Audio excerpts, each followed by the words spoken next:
But let's go back to actually the Intercontinental Championship, right? Let's just wrap it up with this before we segue into War Games. Put a bow on it.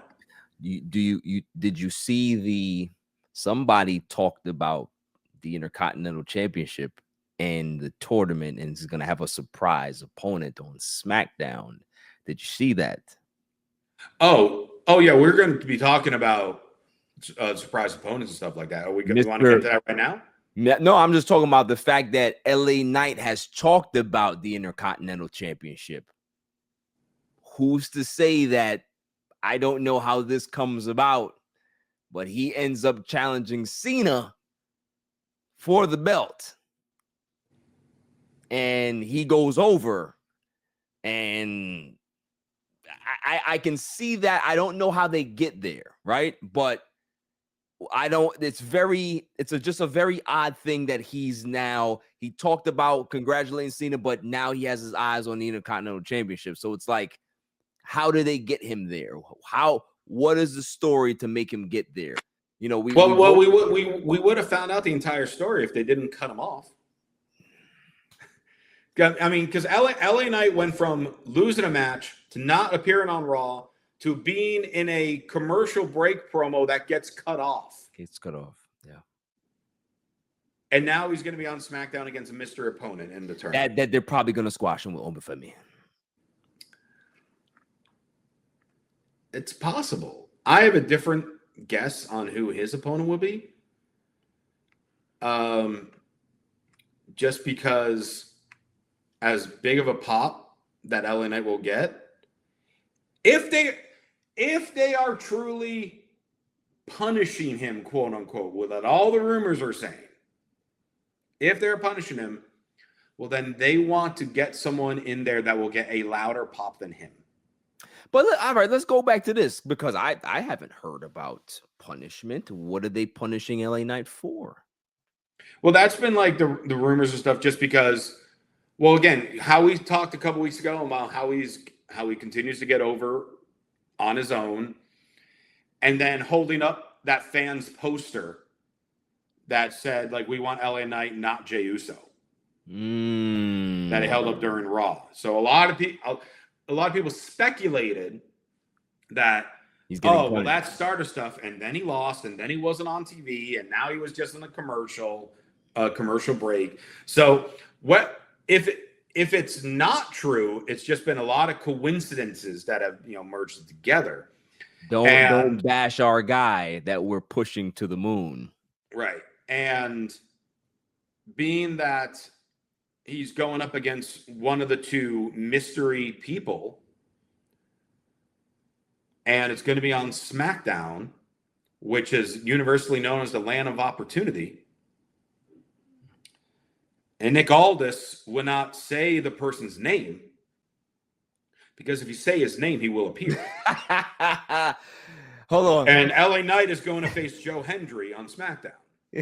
And I wouldn't be surprised if Joe Hendry beats him, because Joe Hendry would be one of the few surprises, unless you suddenly threw like Roman Reigns at him, which wouldn't make much sense. And he did say in that brief promo before he got cut off that he doesn't really care about being in the tournament. Like, he doesn't care about being in the door or who it is, right?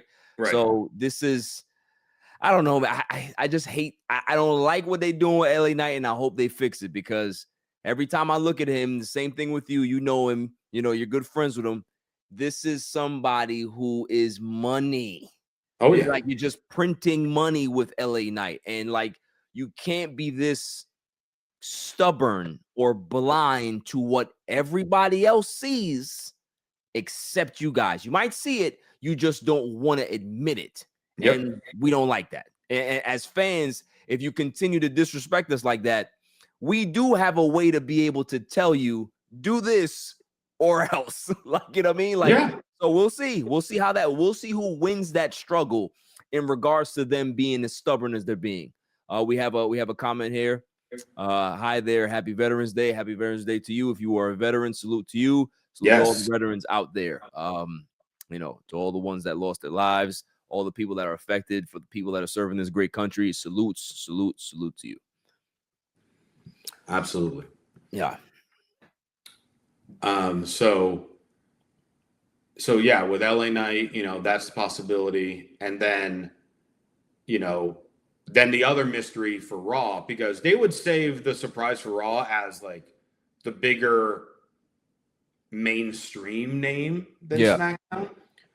So Obafemi can certainly work as a surprise on SmackDown, and I can see that one of him just suddenly annihilating LA Knight. The thing is, since they announced Javon Evans, since they announced him in the tournament, that's why I'm leaning towards, I don't know if NXT people would be the mystery. I feel like, because they're going to announce the last 2 first-round matches on SmackDown. So there's going to be at least one NXT guy announced with that. Maybe it's going to be Obafemi. So that's why, like, these mystery names I see as either a TNA guy, a AAA guy, which honestly, and that's no disrespect to the AAA roster, but I don't think the crowd will be hyped to see Mr. Iguana in this tournament. I don't know They'll be about hyped that, at his man. entrance. He's very over. Oh, he's extremely over. I enjoy his work. Yeah.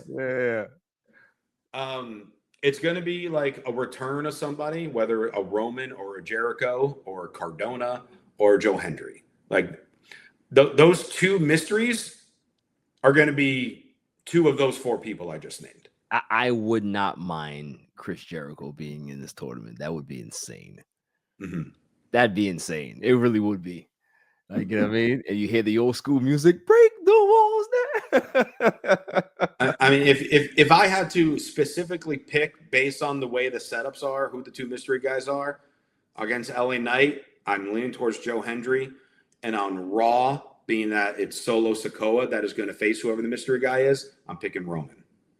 Wow. Listen, if you're right on this, I am going to write a letter to the WWE headquarters and say, listen, I have a writer that we can be able to just pop in there and figure things out, because he's got you. He knows what you're doing. All right. So we just might as well just go hire him. Just hire him at this point.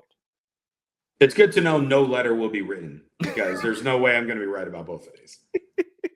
Again, I have the reasons, but the predictions are never correct. Never We've correct. got over this. But listen, I love the fact that you have like roads to go down. Like, you're not just saying these things to say it. There are roads that you're paving. They say, hey, there's a method to my madness. Yeah. Or as some people will tell me, I have a madness to my method.